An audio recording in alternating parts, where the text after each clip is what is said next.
तो मुझे ऐसा लगा कि अब मैं अपने जॉब जॉब के लिए मैं सोच नहीं रहा था।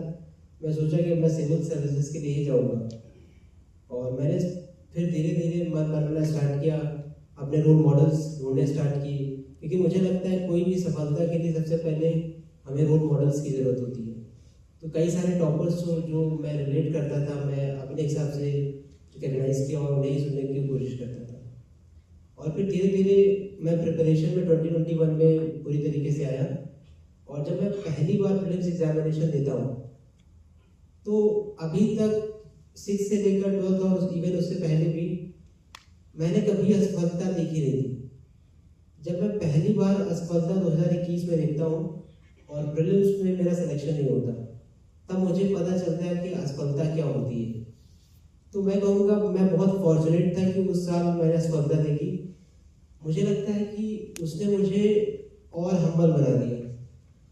कई लोग मुझे हमेशा ही क्वेश्चन करते थे कि आप हम्बल कैसे हो या इतने ज़्यादा हम्बल क्यों हो।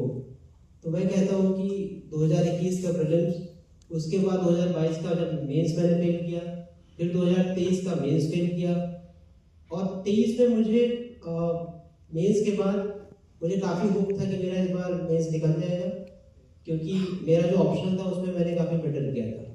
लेकिन उसका उल्टा हुआ। जो निबंध का पेपर होगा आप लोगों को पता ही है, उसमें क्या हुआ कि जो मार्क्स मैं एक्सपेक्ट कर रहा था उससे 30 नंबर और कम आ गए। पिछले साल जो मार्क्स थे उससे 30 नंबर कम मार्क्स दे दिए गए, क्योंकि एग्जामिनेशन चाहे वो पीसीएस का हो या यूपीएससी सिविल सर्विसेज का, दोनों में अनसर्टेनिटी बहुत ज़्यादा है। जो ये अनसर्टेनिटी का फैक्टर है, ये मुझे उस साल ही रियलाइज हुआ कि हमारे कंट्रोल में कभी कभी कुछ चीज़ें होती ही नहीं है। हम कितना ही प्रयास कर लें, वो चीज़ें होती ही नहीं कंट्रोल में। तो तो मुझे उस साल रियलाइज हुआ कि कंट्रोल सिर्फ उन्हीं चीज़ों को करना है जो हम कंट्रोल कर सकते हैं। तो किसी ने 2-3 वर्ड में ऐसे बोला है, कंट्रोल द कंट्रोलेबल्स।